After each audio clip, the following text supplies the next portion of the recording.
What price are you willing to pay to stand up for your rights and those of your fellow citizens?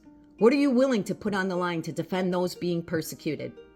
When the Sisters of Immaculate Heart of Mary in Los Angeles asked themselves this question during the civil rights protests of the 1960s, their answer was everything. In a time when women, let alone nuns, were trained to be obedient and compliant, these nuns took a stand against the patriarchy of the Catholic Church and stood for those in their community who were being oppressed.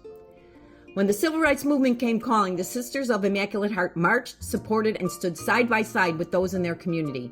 Led by their Mother General, Sister Anita Caspary, the sisters took up their habits and began wearing street clothes in order to take down the barriers between them and those they served. Sister Corita Kent, a gifted pop culture artist, used her talents to express rejection of those facilitating oppression and working to keep the status quo. They organized a day honoring Mother Mary, where they danced and sang with the locals and student body while honoring their lady and wearing flowered crowns in their hair. Their Cardinal, James Francis McIntyre, was incensed and controlled the narrative by working with the media to post headlines such as "Students and Nuns Throw Wild Party" and "Rebellious Nuns Are Scandalous," slanting the media with lies. Sound familiar? Sister Corita Kent responded by making an art piece honoring Mary and releasing a work titled "Mary, the Juiciest Tomato of Them All." The sisters marched in anti-Vietnam protests, women's lib rallies, and civil rights marches, including the one in Selma.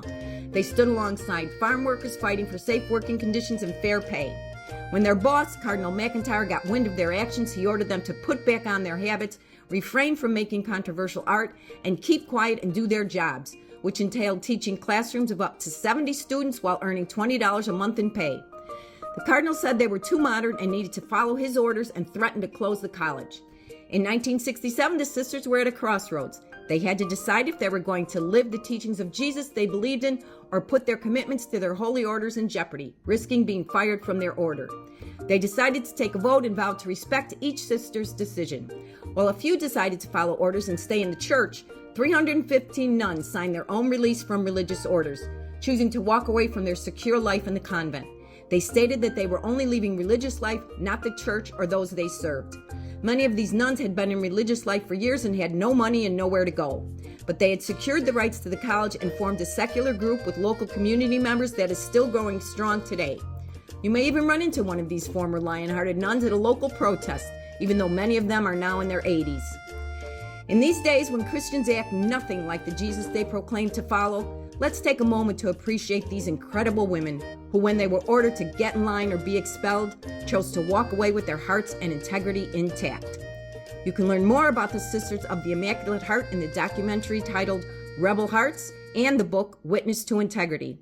You can see Corita Kent's artwork at corita.org.